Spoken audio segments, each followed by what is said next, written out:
ravie de vous retrouver ici au célèbre marché de Sandaga, en plein cœur de la capitale Dakar. Le Sénégal compte 6 700 000 électeurs qui vont élire leur président dimanche.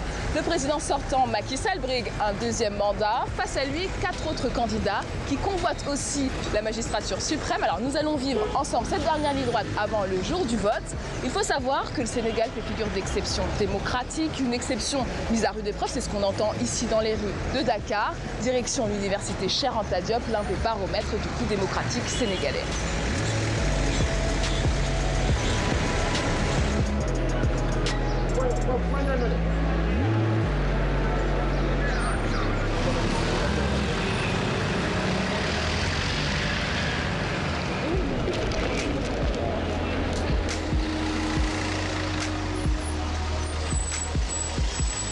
C'est le plus grand campus du pays, l'une des universités les plus anciennes en Afrique de l'Ouest. Une ville dans la ville, plus de 100 000 étudiants suivent ici leur cursus universitaire.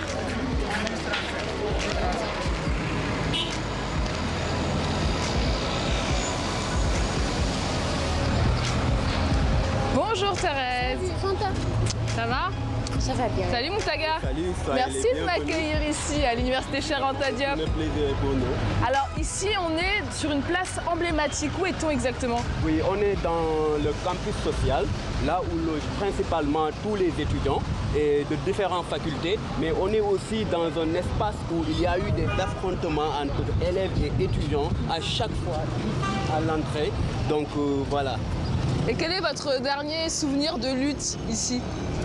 Bon, c'était au mois de mai, en 2018, lorsque l'étudiant Falloussen a été, si on peut dire, assassiné. Bon, avec la mort de l'étudiant Falloussen. Donc il y a eu une mobilisation de masse, que ce soit à Saint-Louis, que ce soit à Dakar, que ce soit à Bombay, Ziguinchor. Tous les étudiants ont eu à manifester leur colère. Alors aujourd'hui, il n'y a plus de manifestation.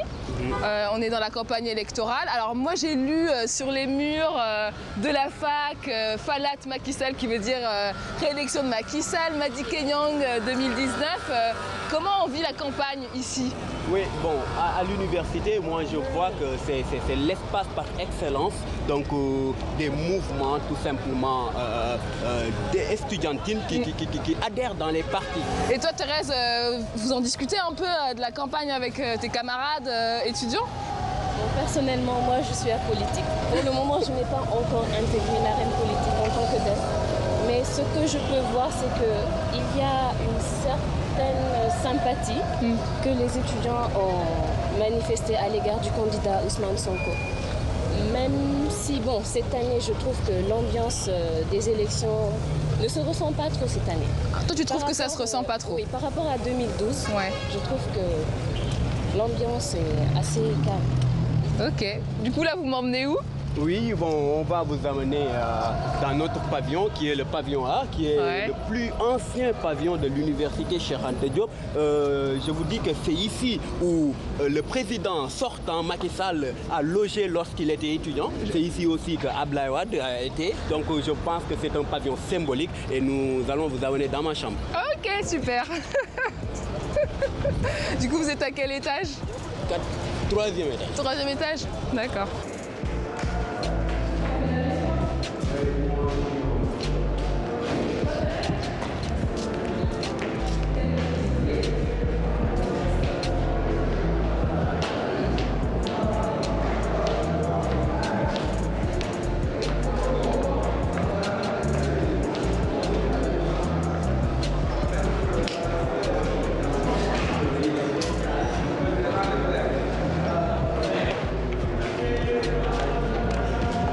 En 2012, les mouvements de jeunes, M23, Y en a marre, s'étaient imposés dans la campagne présidentielle. On les a peu entendus cette année. Pourquoi, selon vous? Et vous savez, les contextes ne sont plus les mêmes.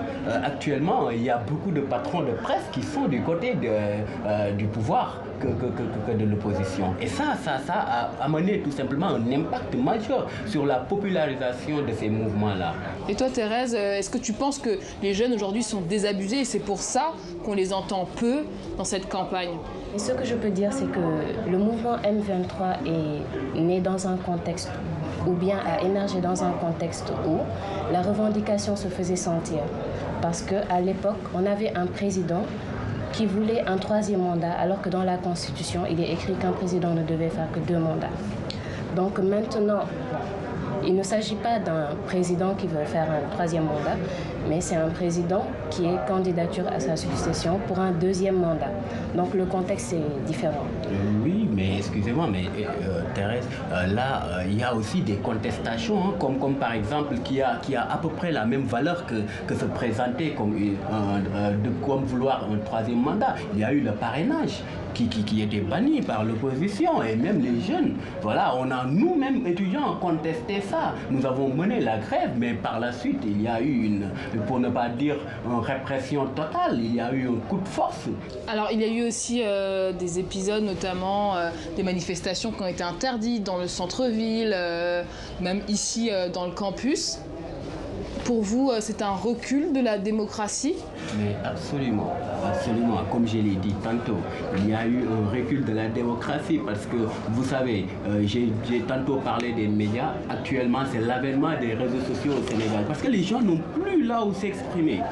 Dans les médias, donc ils se logent dans les réseaux sociaux. Il y en a marre qui faisaient le buzz dans les médias, surtout avec leur journal rapide qui passait dans les médias du pays, maintenant ne sont plus d'actualité. Donc on s'est logé tout simplement dans le net. Je vais vous montrer maintenant un portrait d'un homme engagé que vous connaissez peut-être parce qu'il a fréquenté l'université Cheikh Anta Diop quand il était plus jeune. Il s'appelle Guy Marius Sagna. Ça vous dit quelque chose? Alors Margot Chevance l'a suivi dans ses combats. Il est de tous les combats depuis 2001. Regardez. Une énième demande de manifestation auprès de la préfecture et encore un refus. Guy Marius Sagna en est à son 6e cette année. Le militant semble aux yeux des autorités n'être qu'un fauteur de troubles. Nous avons manifesté plusieurs fois et dans le calme, dans la paix, sans troubler l'ordre public. Donc invoquer cela aujourd'hui ou de plus en plus à notre égard, c'est en fait tout simplement vouloir nous empêcher de manifester. Et des manifestations, en effet, il en a de nombreuses à son actif. Déjà, sous Abdoulaye Wade, avec le mouvement du 23 juin, il demandait le départ de l'ancien président. Désormais, c'est le départ de l'ancienne puissance coloniale qu'il exige avec son collectif France Dégage. Un parcours militant qu'il tente de mener en parallèle avec son métier, travailleur social pour le ministère de la Santé. Mais on ne se refait pas. En 2014, il dénonce la malgouvernance dans l'hôpital de Sédhiou. Il est réaffecté ici, dans ses locaux. Voilà ce qu'il coûte aujourd'hui au Sénégal d'être un activiste. Un bureau insalubre, sans âge, des murs décrépits, des fenêtres donnant directement sur la fosse septique, comme une punition pour mauvaise conduite. Voilà.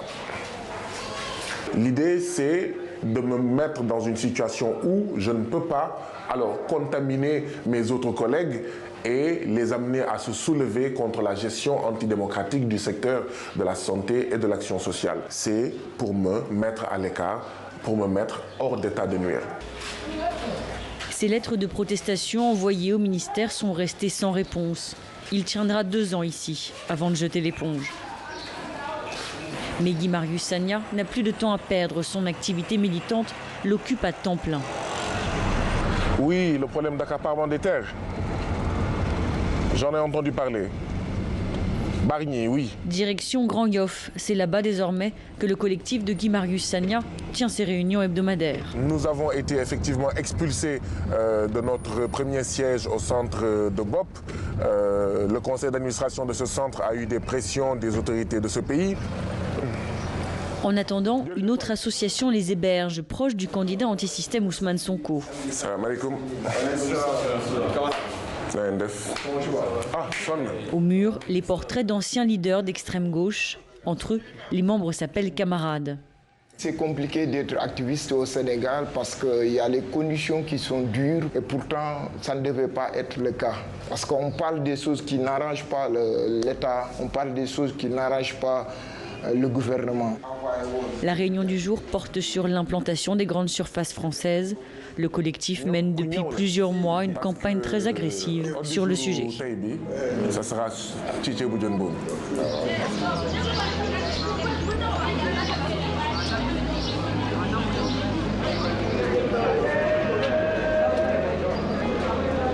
Bonjour Monsieur Gay. Bonjour. Comment vous allez? Ça va et vous? Ça va bien? Bien, merci. Omar Gueye, vous enseignez l'histoire à l'université Cheikh Anta Diop depuis 2004. Comment cette campagne présidentielle de 2019 a-t-elle passionné vos étudiants? Et pour cette campagne 2019, il y a un fait nouveau qu'il faut comprendre. C'est que le premier parti politique au Sénégal aujourd'hui, c'est Internet. Et quand on dit Internet, c'est les réseaux sociaux. Et quand on dit les réseaux sociaux, ce sont les jeunes qui constituent aussi l'essentiel de la population, près de 2/3 de la population du pays. Donc on voit un peu comment, même s'ils ne sont pas structurés en parti politique, comment ils interviennent dans les réseaux sociaux et comment aussi ils sont les cibles. Et surtout d'un autre côté, il y a, par rapport à cette jeunesse, un nouveau candidat qui est sorti, anti-système, Ousmane Sonko, le plus jeune des candidats. Le plus jeune et aussi qui symbolise une sorte de réhabilitation de la politique. Alors, dans les médias, notamment occidentaux, on érige souvent le Sénégal comme un modèle de démocratie en Afrique. Est-ce vrai selon vous? Oui, historiquement, on peut comprendre cette position parce que le Sénégal a toujours voté.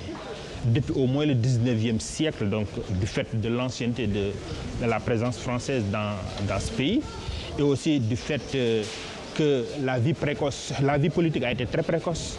Les Africains ont très tôt participé déjà. Et à l'époque, avec la représentation à la députation française, c'était des Français blancs qui étaient élus au départ comme députés. Ensuite, il y a eu les mulâtres, les métis. Et déjà dès 1914, Blaise Diagne, un fils du pays, a été élu député. Ça veut dire que les Sénégalais ont toujours été dans les processus politiques, ça veut dire dans la discussion politique. Et depuis cette période, jusqu'à aujourd'hui, en 2019, le Sénégal a régulièrement voté. Et même après l'indépendance, en 1960, le Sénégal a respecté les termes des mandats et chaque fois, il y a eu des élections nationales, des élections locales. Donc le débat politique, il est là peut-être par rapport maintenant à ce qui se faisait dans les autres parties de l'Afrique. Bon, on peut parler de cette exception parce que le Sénégal n'a jamais connu de coup d'État. Le Sénégal n'a jamais connu de régime militaire.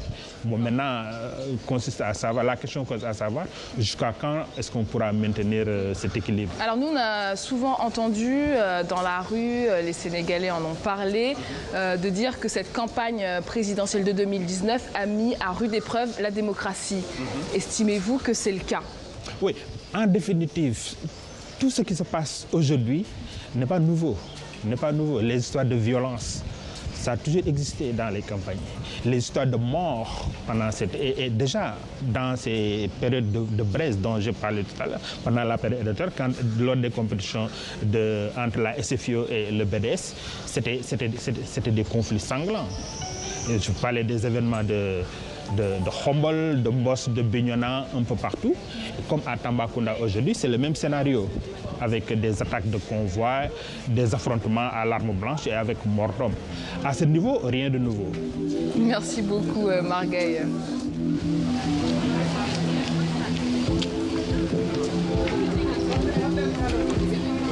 C'est la fin de cette première édition spéciale présidentielle au Sénégal. À demain, merci de nous avoir suivis.